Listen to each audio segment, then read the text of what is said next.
Most people spend their entire lives staring at a wall they can't see. They work harder, they skip vacations, they save every penny, and yet, at the end of the month, they're still standing in the exact same spot. The problem isn't that you aren't working hard enough. The problem is that you're playing the game with the wrong pieces. You've been told that investing is the secret, so you put $50 into a stock and wait for a miracle. But here's the brutal truth. A 10% return on $1,000 is only $100. That's not wealth, that's a grocery trip. If you want to change your life, you have to stop buying things and start buying the right assets in the right order.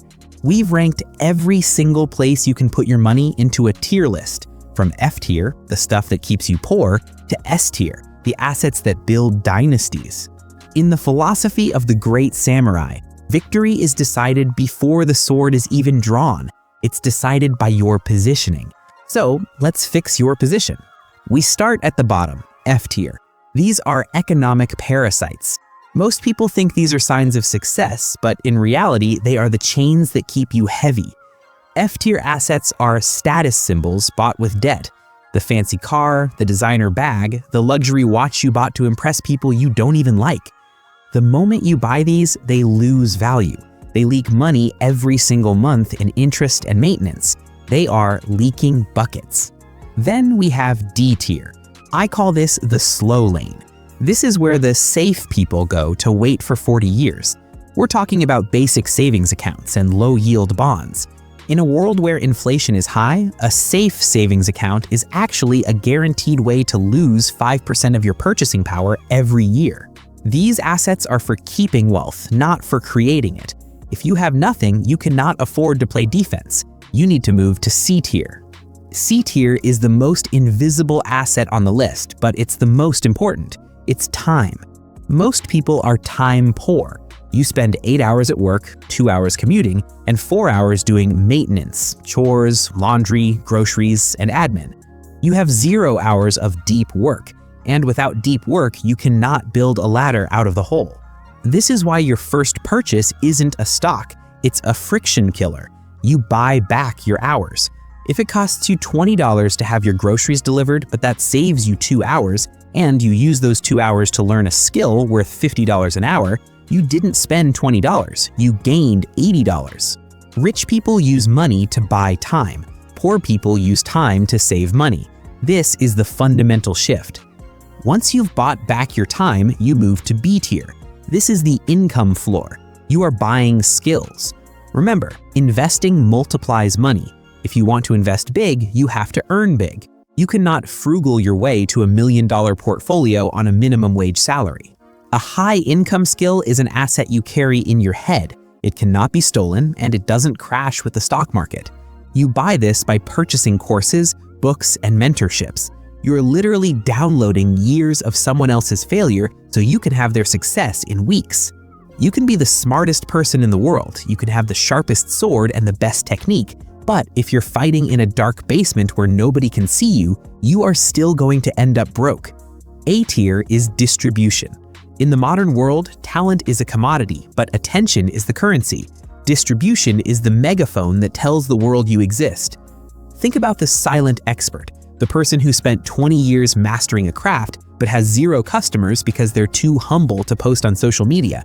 That's not humility, that's a bad business strategy. When you buy distribution, you are building a system that brings opportunities to you while you sleep. This is your YouTube channel, your newsletter, your Instagram, or your LinkedIn. Distribution gives you something called pricing power. When you have no audience, you have to beg for work. You have to take whatever price the client gives you because you're afraid of losing the deal. But when you have 100,000 people watching your videos or reading your words, you don't beg, you choose. You can charge 10 times more because you have a line of people waiting out the door.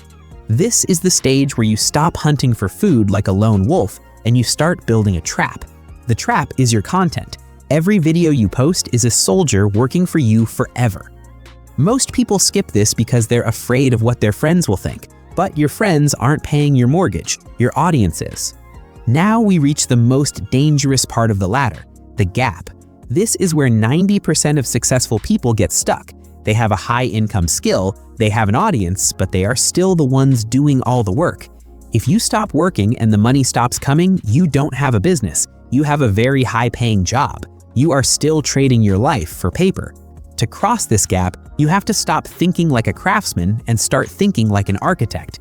You have to stop asking, how do I do this? And start asking, how does this get done without me? This brings us to the first part of S tier, the cash flow machine. A cash flow machine is a system that turns your effort into repeatable, predictable income. It's a business that sells a product or a service using a process that doesn't require your hands. This could be a productized service, like an agency that edits videos using a team of editors, or a digital product, like a course that people buy while you're hiking in the mountains. The machine is powerful because it creates surplus. Surplus is the money that is left over after your rent is paid, your food is bought, and your life is comfortable. Most people spend their surplus on a better car or a bigger house. They upgrade their prison. But the wealthy use surplus to buy the final level of the tier list. This is the end game, ownership.